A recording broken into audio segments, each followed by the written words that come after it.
The number one thing I would say is to train yourself to get over blocks. So a lot of times when you're doing a puzzle and you can't find that one piece, that's like the one missing edge or that one hole that you can so clearly see, you can spend ages looking for that one. And in speed puzzling, you can't do that. You immediately have to move on.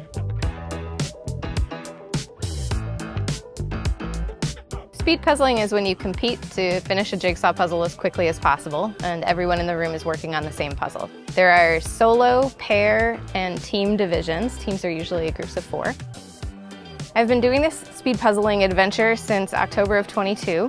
I stumbled into a speed puzzling event in Half Moon Bay, California, where we were racing wooden puzzles, and surprisingly won that event. And several people who were speed puzzlers came up to me afterward and said, who are you? Are you on a team? And I said, what are you talking about? So I went home that night and went down the internet rabbit hole, and I just felt like, oh yeah, I have found my tribe. I want to do this. So I competed in my first national competition that December, and I haven't looked back. I'm one of the over 100 US puzzlers on Team USA. We are headed to Spain to the World Championship and hoping to do pretty well. I'm very excited. My partner for the pairs division was the national champion last year, and she's so much fun to race with and just incredibly fast. And then I'm especially excited for the teams race. A lot of teams have a general strategy. They might have 1 or 2 people working on the edge while the other 2 are starting to sort out piles into smaller sections that can be worked on. One of my strengths is in the darker colors and shape sorting and just doing the large monochrome sections of a puzzle.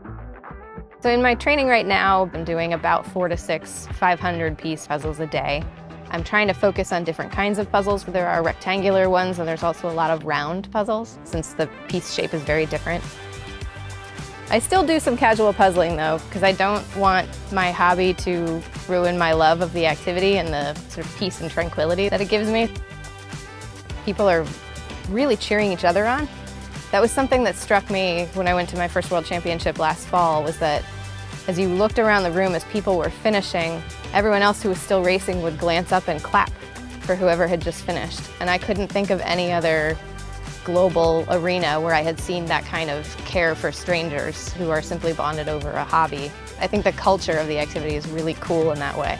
People really care a lot about each other's success.